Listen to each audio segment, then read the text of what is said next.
Myself Dr. Manoj Baloda. Today we will study about ecology. It is the topic in second year of DMLT in environmental studies.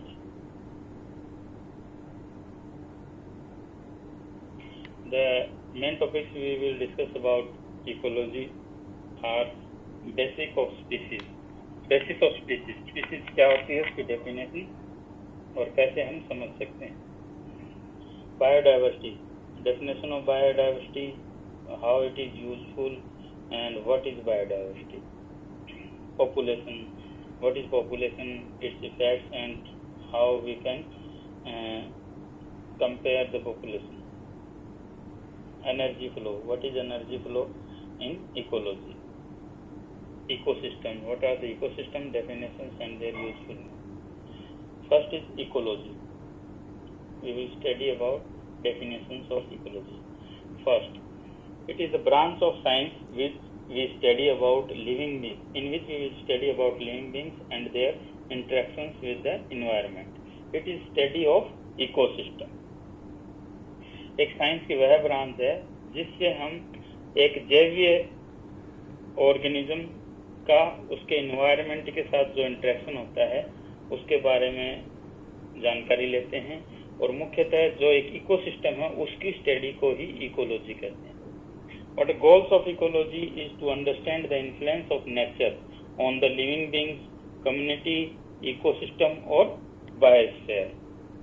Alexander von Humboldt is the first to describe the relationship of living organism with their environment, and it is also called father of ecology. It is very important to study ecology because it provides knowledge of interdependence between human and nature, which is vital for clean air, water, land, food production for sustainable development. Now, levels of ecology.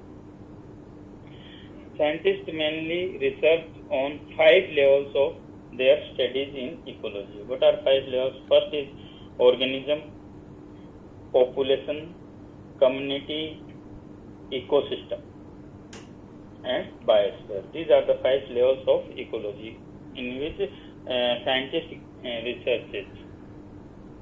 Types of ecology. First is molecular ecology, organism ecology, population ecology, community ecology, global ecology, landscape ecology, ecosystem ecology. These are 5 types of ecologies. Now, another artificial ecology, that is industrial ecology, that is man-made total. In this industrial system can be seen as a certain kind of ecosystem concerned with the distribution of materials and energy in a cyclical manner than the linear manner. There are 3 elements in the industrial ecology according to Ekman. Industrial ecology क्या होती है? किसी material की और energy का एक cycle में flow होना, न कि लीनियर. ठीक है, उसको बोलते हैं इंडस्ट्रियल इकोलॉजी. अर्कमैन के हिसाब से 3 इंपॉर्टेंट एलिमेंट्स होते हैं इंडस्ट्रियल इकोलॉजी के अंदर. वो क्या क्या हैं? It is comprehensive and integrated view of all components of an industrial economy and their relations with the biosphere. जो भी integrated view of components biosphere के साथ होता है वो है first point. Second, emphasis of the complex pattern of material flow within और outside the industrial system.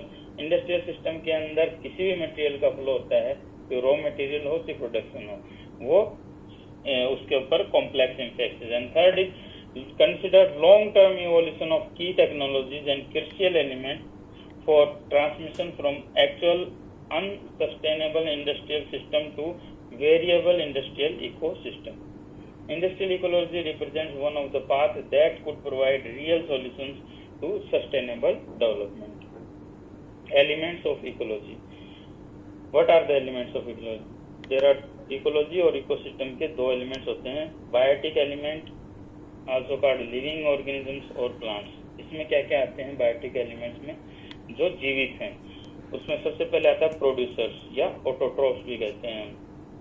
Second आता है कंज्यूमर जो भी लिविंग बींग्स हैं जो उनको कंज्यूम करते हैं, एंड थर्ड इज डिकम्पोजर्स, जैसे माइक्रो ऑर्गेनिजम्स और डिकम्पोज जो उसको डिकम्पोज करते हैं। ये हैं बायोटिक एलिमेंट्स ऑफ इकोसिस्टम या इकोलॉजी।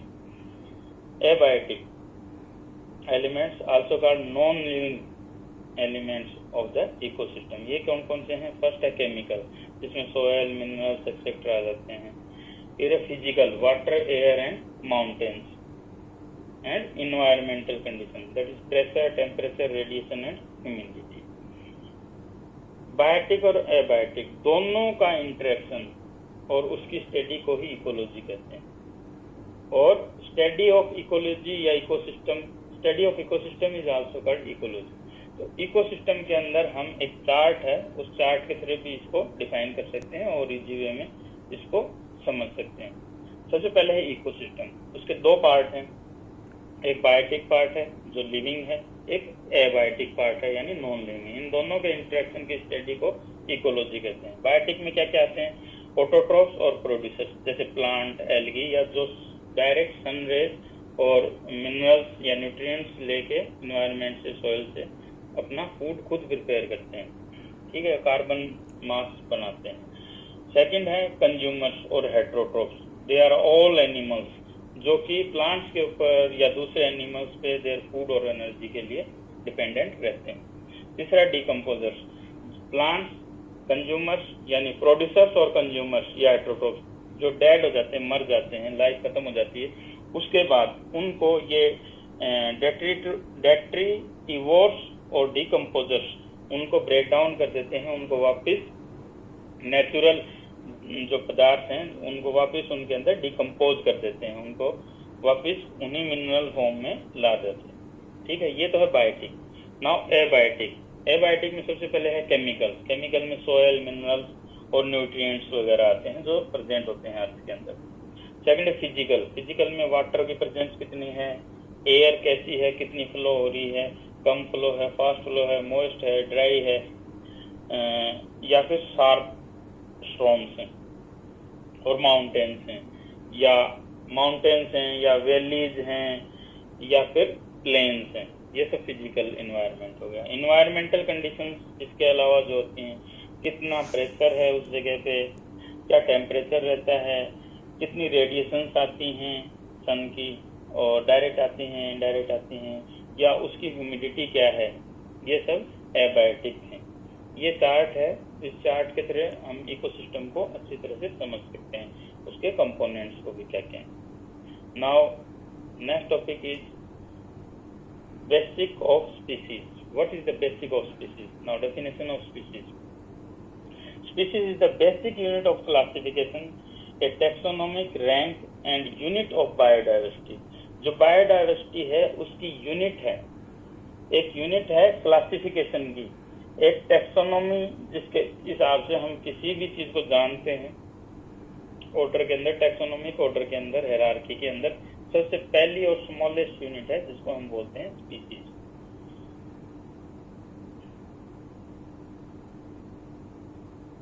डेफिनेशन है a group of similar living organism which can interbreed or exchange their gametes, that is two individuals of appropriate sexes can produce a fertile offspring. That is a group of interbreeding individuals. These are called a group of interbreeding individuals. Group of living beings who have common characteristics are alike in many manners are called same species. Example है इसका dog, a large variety in size. Dog के अंदर खूब सारी varieties हैं, लेकिन colour भी खूब हैं, उनके लुक्स भी खूब हैं, साइज और पैटर्न्स भी खूब हैं, but they are single species because they can interbreed and they can produce the offspring which are fertile. All the dogs, all varieties of the dogs are same species और a single species. Why? Because they can produce the offspring of fertile nature. Birds, there are 10,000 living species despite of the same characteristic, bipedal and laying legs, but the interbreeding is separation. Birds भी हैं, जैसे कुत्तों में अलग होती है, birds भी काफी वैरायटी होती हैं, उनमें सिमिलरिटीज में सभी अंडे देती हैं, सभी के 2 पैर होते हैं, सभी उड़ते हैं, बट वो इंटरब्रीड नहीं कर सकते, इसलिए वो सारे अलग अलग स्पीसीज के होते हैं। लगभग 10,000 स्पीसीज हैं जो हमारी अर्थ पे जीवित हैं।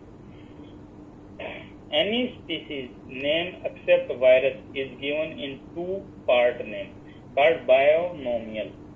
First part represents the genus to which it belongs, and second part is specific name. For example, Homo sapiens is a biological name of human. Homo sapiens is the biological name of humans. क्या है? Species है, फिर genus है, फिर family है, फिर order है, फिर क्लास है, फिर फाइलम है, फिर किंगडम है, फिर लीम है और फिर लाइफ है। ये taxonomical hierarchy of biological classification, यानी बायोलॉजिकल नोमेनक्लेचर के अंदर ये सब हायरार्की हैं, स्टेप्स है, एक के बाद एक के बाद। Second topic is biodiversity definition. Biodiversity is the variability and variety of life on earth. It is measure of variation at genetic, species and ecosystem level. Biodiversity is the variety and variability and variety in life on Earth. It is measure of variation of genetic, species at ecosystem level. Next definition है biodiversity refers to 2 words, biological and diversity. That is all variety of life found on the Earth. Next है biodiversity means different type of plants, animals, different type of living organisms in a particular habitat. ये है definition, यानी जो भी जीव है, सजीव है, एक पर्टिकुलर एरिया के अंदर या पूरे अर्थ के अंदर या पूरे एक इकोसिस्टम के अंदर, उस पूरे लिविंग वर्ल्ड को बायोडाइवर्सिटी कहते हैं। मतलब कितनी वैरायटी की लिविंग ऑर्गेनिजम्स या लिविंग बीइंग्स एक एरिया के अंदर रहते हैं, वो उसकी डाइवर्सिटी है, उसे बायोडाइवर्सिटी कहते हैं। बायो मतलब सजीव, डाइवर्सिटी मतलब different types of living animals. There are 3 types of biodiversity, 3 मुख्य टाइप्स हैं। First is genetic diversity. इसकी डेफिनेशन है it is genetic variability within species. Each species possess genes which are sources of its unique features. It is a way of population to adapt in different environments. ये क्या होता है? एक species के अंदर different type of jeans होते हैं जो कि उनके यूनिक फीचर्स बन जाते हैं उस स्पीसीज के, उस पर्टिकुलर ऑर्गेनिज्म के, जिसके कारण कि वो पॉपुलेशन अलग अलग इन्वायरमेंटल कंडीशंस में भी अडेप्ट हो सकती है। ये उसके लिए सबसे फायदेमंद है, जेनेटिक डाइवर्सिटी होती है। फिर स्पीसीज डाइवर्सिटी, यानी total number of species that lives in a particular location. पहला था एक स्पीसीज के अंदर डाइवर्सिटी, दूसरा है स्पीसीज डाइवर्सिटी, यानी डिफरेंट स्पीसीज उस पर्टिकुलर एरिया के अंदर कितने टाइप की स्पीसीज लिविंग ऑर्गेनिज्म निवास कर रहे हैं, उसको कहते हैं स्पीसीज डाइवर्सिटी। और तीसरा है इकोसिस्टम डाइवर्सिटी, यानी कितने टाइप के इकोसिस्टम एक पर्टिकुलर रीजन के अंदर हैं। It is variation of ecosystem found in a region और variation found on the whole earth. It includes variation in both aquatic and terrestrial system. Aquatic और terrestrial दोनों के अंदर कितनी वेराइटीज हैं, उसको बोलते हैं इकोसिस्टम वेराइटी। यानी बायोडाइवर्सिटी सबसे पहले जेनेटिक लेवल पे, जेनेटिक लेवल पे क्या होगी, जो डीएनए आरएनए का जो सीक्वेंस है एक पर्टिकुलर स्पीसीज का, उसके अंदर जो डिफरेंस है, उसके एडेप्टेशन, उसकी क्वालिटीज हैं, वो होगी। एक स्पीसीज के अंदर डिफरेंट ऑर्गेनिजम्स की जो क्वालिटीज हैं जो उसको एडेप्टेशन में हेल्प करती हैं।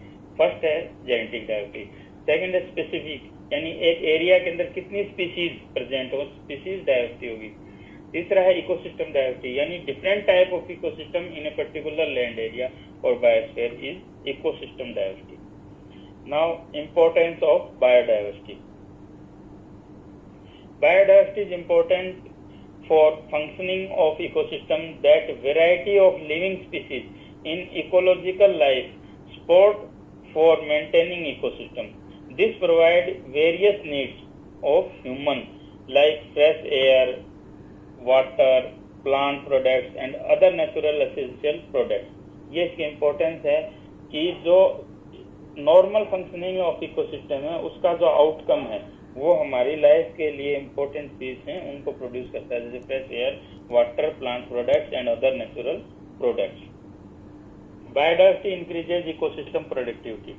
Each species of an ecosystem has a specific role to play which make it sustainable and productive। किसी भी इकोसिस्टम को इक्विलिब्रियम में लाने के लिए उसका सस्टेनेबल होना जरूरी है और प्रोडक्टिव होना जरूरी है। Natural sustainability for all life form is due to greater species diversity।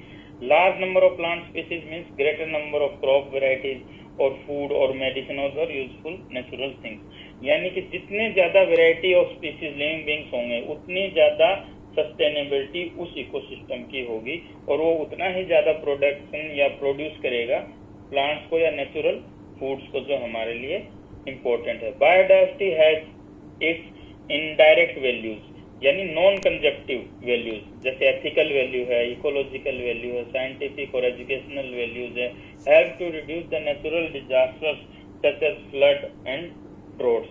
Direct के अलावा इनडायरेक्ट वैल्यूज भी हैं, वो एनवायरनमेंट को कंट्रोल रखता है, नेचुरल कैलेमिटीज जो हैं उनसे बचा देता है और उसके साइंटिफिक, इकोलॉजिकल और रिसर्च के अंदर भी काम आते हैं, जो कि बायोडाइवर्सिटी की इनडायरेक्ट वैल्यूज इंपॉर्टेंस है। Ecosystem can be ruined by disasters, but if the biodiversity is high, there are much chances to adapt, the number of species are more, and the chances of recovering quickly। यानी कोई भी calamity या disaster हो जाती है तो एक ecosystem रूइन हो सकता है, लेकिन अगर बायोडाइवर्सिटी ज्यादा है, नंबर ऑफ स्पीसीज उस एरिया के अंदर ज्यादा है जहाँ कोई नेचुरल कैलेमिटी हुई है, डिजास्टर हुआ है, तो जो स्पीसीज हैं उनके अंदर अडेप्ट होने के भी चांसेस ज्यादा रहते हैं, तो जल्दी से जल्दी उस इकोसिस्टम को रिकवर कर देते हैं। Next is population definition. All organism of same species living in a particular geographical area and are capable of interbreeding is called population of that area. Population क्या है? कोई भी स्पीसीज जो लिविंग स्पीसीज है एक पर्टिकुलर एरिया के अंदर रहती है जो कि कैपेबल ऑफ इंटरब्रीडिंग है, यानी ऑफ स्प्रिंग जो है वो उसके फर्टाइल पैदा हों और एक एरिया के अंदर एक टाइप के जितने भी लिविंग ऑर्गेनिजम्स हैं वो उनका नंबर पॉपुलेशन होता है। इसमें है एक पॉपुलेशन जेनेटिक्स। इसकी डेफिनेशन है is a set of organisms in which any pair of organism can interbreed together. This means they can exchange gametes and give birth to the fertile offspring. This type of breeding group is also called gamodeme. यानी एक particular area के अंदर एक type के ऐसे organism जो कि interbreed कर सकते हैं और फर्टाइल ऑफस्प्रिंग्स को जन्म देते हैं। ठीक है, ऐसे पॉपुलेशन को हम जेनेटिक्स कहते हैं। This type of breeding groups, और जो ग्रुप्स हैं इस टाइप के उनको गैमोडेम कहते हैं, यानी जीन्स का फ्लो आगे चलता रहता है उससे। Human population is collection of human in a particular area. एक कंट्री मान लो, एक स्टेट मान लो, एक डिस्ट्रिक्ट मान लो, एक सब डिवीजन मान लो, एक सिटी मान लो, एक विलेज मान लो, यानी किसी भी एक एरिया के अंदर, पर्टिकुलर एरिया के अंदर कितने नंबर ऑफ ह्यूमन बींग्स रहते हैं वो उनकी ह्यूमन पॉपुलेशन कहा जाता है। Demography is a science which studies the human population statistically. Population of A area can be determined in the form of census. जो ह्यूमंस हैं उनकी काउंटिंग को सेंसस कहते हैं और जो साइंस इससे स्टैटिकली डील करती है उसे डेमोग्राफी कहते हैं। Okay, next is flow of energy in ecology. Energy का फ्लो इकोसिस्टम के अंदर या इकोलॉजी में कैसे होता है, उसे पढ़ने के लिए सबसे पहले हमें नॉलेज होनी चाहिए फूड चेन्स की। It is transfer of matter and energy from organism to organism. When two or more food chains intertwine locally, it is called food web. Because one type of organism is eaten by more than one type of organism, which are from different food chains. ठीक है, food chain क्या होता है? एक organism का दूसरे organism, एक organism का मैटर या फूड या एनर्जी दूसरे ऑर्गेनिज्म में एज ए फूड ट्रांसफर हो जाता है। ठीक है, दूसरे से हायर में और तीसरे से। तीसरे में, उसे कहते हैं एक चेन। ये लीनियर फॉर्म में होता है, लेकिन ऐसे एक चेन बन गई। ऐसे ही कुछ एनिमल्स जो होते हैं वो 2 या 3 फूड चेन का हिस्सा हो जाते हैं, तो उसे फूड वेब कहा जाता है, जो एक जाल बन जाता है, जो डिफरेंट फूड चेन में कॉमन होते हैं। फूड चेन इज ए, दूसरी डेफिनेशन है, food chain is a linear network of food link started from producers, consumers and end with the detritivores or decomposer. Each level of food in a chain represents a different trophic level. जो भी एक level है एक food chain का, उसको एक different trophic level माना जाता है। इसको हम चार्ट के थ्रू भी समझ सकते हैं बहुत इजी वे में। ऐसे ट्रॉपिक लेवल्स क्या होते हैं फूड चेन के अंदर? सबसे पहले होते हैं प्रोड्यूसर, जो डायरेक्ट जो मैटर है, फूड है, उसको प्रोड्यूस करते हैं नेचुरली सनलाइट से और nutrients from land and water से। ठीक है, वो है प्लांट्स या ऑटोट्रॉप्स, वो एक ट्रॉपिक लेवल है। वो जो ट्रॉपिक लेवल है उसको कंज्यूमर्स कंज्यूम करते हैं अपनी एनर्जी के लिए और फूड मैटर्स के लिए। फूड मैटर्स के थ्रू एनर्जी नेक्स्ट लेवल पर चल जाती है, जिसको नेक्स्ट ट्रॉपिक लेवल कहते हैं। वो हर्बीवोर्स का होता है, जो कि प्लांट्स के ऊपर डिपेंडेंट रहते हैं। हर्बीवोर्स को कार्निवोर्स एनिमल्स जो हैं वो अपनी भूख को शांत करने के लिए खा लेते हैं एज ए फूड। तो एनर्जी नेक्स्ट लेवल पे ट्रांसफर हो जाती है, जिसे कंज्यूमर और कार्निवोर्स लेवल बोलते हैं। ये ट्रॉफिक लेवल है। वो एनर्जी जो लिविंग ऑर्गेनिज्म में रहती है, वो एनर्जी खत्म होते ही जो ऑर्गेनिज्म है वो डेड हो जाता है, मर जाता है।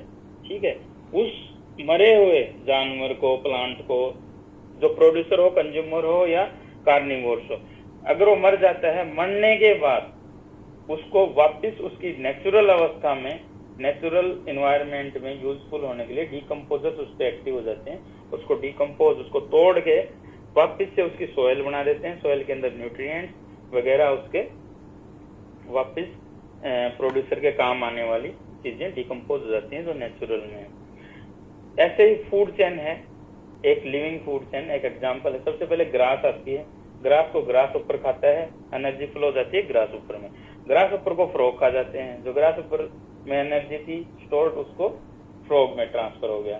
फ्रॉग अपनी भूख शांत, फ्रॉग को स्नेक अपनी भूख शांत करने के लिए उसको खा जाता है, तो एनर्जी उसकी स्नेक में चली गई। स्नेक अपनी एक्टिविटीज करते हैं, स्नेक को ईगल खा जाती है, तो स्नेक की भी जो कार्निवोर्स है उसको टॉप कार्निवोर्स कहा जाता है, सेकंड लेवल का, सेकेंडरी कार्निवोर्स बोलते हैं। तो एनर्जी जो थी वो ईगल में चली गई। ईगल के या सभी नीचे के ग्रास से लेकर ग्रास ऊपर फ्रॉग, स्नेक और ईगल, इनकी डेथ होने के बाद इनकी एनर्जी खत्म हो जाती है। उनको डिकम्पोजर्स, बैक्टीरिया, फंगाई या अदर ऑर्गेनिजम्स उनको वापस नेचुरल स्टेट में, मिनरल्स में, सोयल में डिकम्पोज कर देते। ये है फूड चेन की। इसमें दो चीज अपन देख सकते हैं कि फूड चेन का हर लेवल एक ट्रॉफिक लेवल कहलाता है, जिसमें एनर्जी नीचे से दूसरे लेवल में फ्लो होती रहती है as a food matter and as a energy. Now energy flow definition. Energy flow in an ecosystem is always in one direction, unidirectional रहती है। Energy flow from one trophic level to other trophic level can not be reverse back. वो unidirectional होती है, वो वापस reverse में कभी नहीं आती है। In most of the ecosystem sun energy is trapped by producers and pass to the successive tropic levels in the form of food. Most of ecosystem में सन एनर्जी जो है वो ट्रैप्ड हो जाती है प्रोड्यूसर द्वारा, और वो सक्सेसिव ट्रॉपिक लेवल में आगे पास हो जाती है। Energy flows from one tropic level to another tropic level. Each time 90% of energy is lost in maintaining the body heat. हर समय, हर बार 90% जो है वो लॉस्ट हो जाती है बॉडी हीट को और रेस्पिरेशन या अदर एक्टिविटीज के कारण। ठीक है, रिप्रोडक्शन हो गया, मूवमेंट्स हो गया, इनमें 90% तो कंज्यूम लॉस होती है। 10% जो है वो हायर जो ट्रॉफिक लेवल्स है उसमें चली जाती है। The primary consumer get 10% of the energy consumed by the autotrophs and secondary consumer उसका 1%, 10% तो कंज्यूम होगी, 1% सेकेंडरी कंज्यूमर्स के पास जाती है। वो जो सेकेंडरी कंज्यूमर है उससे टर्शरी कंज्यूमर में 0.01